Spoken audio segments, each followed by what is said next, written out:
Obviously, life begins at the moment of fertilization when a single sperm fuses with an ovum to form a one-celled embryo or zygote. At this moment, the ultimate character of that new individual is decided. The Qur'an recorded these facts 1400 years ago. Little was known about the staging and classification of human embryos until the 20th century. For this reason, the descriptions of the human embryo in the Qur'an cannot be based on scientific knowledge in the 7th century. The only reasonable conclusion is that these descriptions were revealed to Muhammad from God.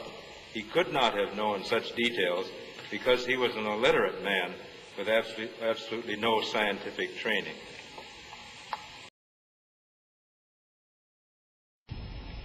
The advances of modern developmental biology raise as many questions as they solve, and the physicians and scientists of today are perhaps more than ever before in need of the wisdom and counsel of scholars and religious leaders. It is not surprising, then, that we relook to our holy scriptures for help and enlightenment. From what stuff hath he created him? From a sperm drop. He hath created him and then moldeth him in due proportions.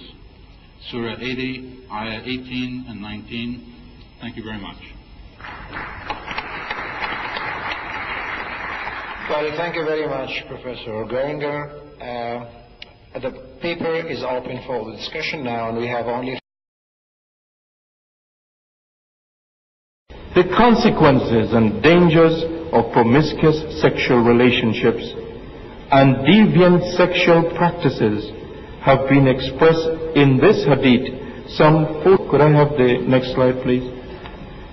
And I hope it is correct. The lewdness will not exist among people until they appear as a common practice, and plagues and new disease which did not exist before will spread among them.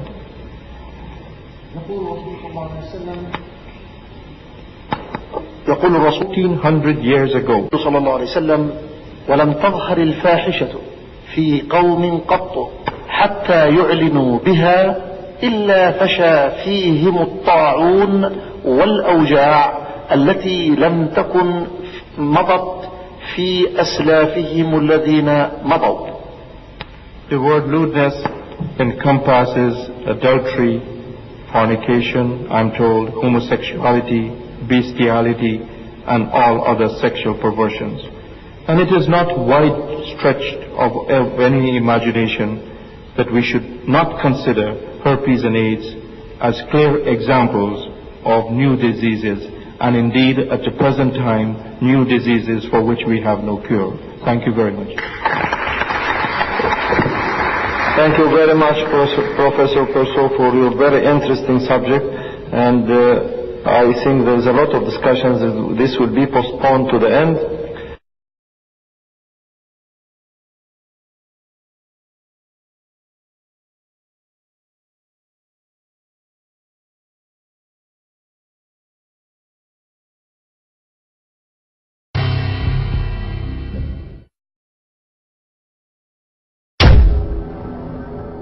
Muhammad could not have known these facts about human development in the 7th century because most of them were not discovered until the 20th century.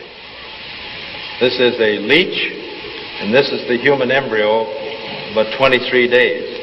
I think you have to agree that the similarity between these structures is amazing. The key word in both is al-ghaib. At this stage is known to no one except Allah.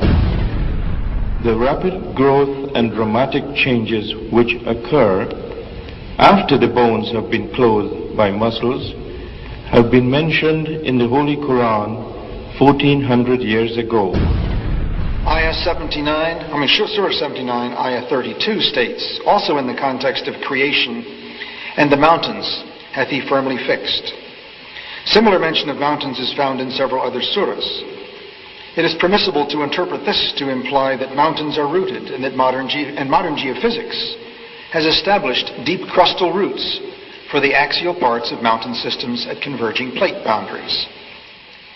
We need research into the history of early Middle Eastern oral traditions to know whether, in fact, such historical events have been reported. If there is no such record, it strengthens the belief that God transmitted through Muhammad bits of his knowledge that we have only discovered for ourselves in recent times. 1,400 years ago, when the world was immersed in darkness, the Qur'an was revealed, which brought light to a beleaguered world. And whereas the earlier books came with many scientific mistakes due to the hand of man having delved into them, the Qur'an had none of these contradictions. The world thought there could be no reconciliation between religion and science. But the Qur'an mentioned many scientific facts in great detail, like how a human being developed in the mother's womb, and described other scientific facts which amaze the world's renowned scientists and scientific community. Such was the impact of these revelations that the first Islamic Medical Conference was held at the Arab League building, Cairo, Egypt, on the 26th of September 1985.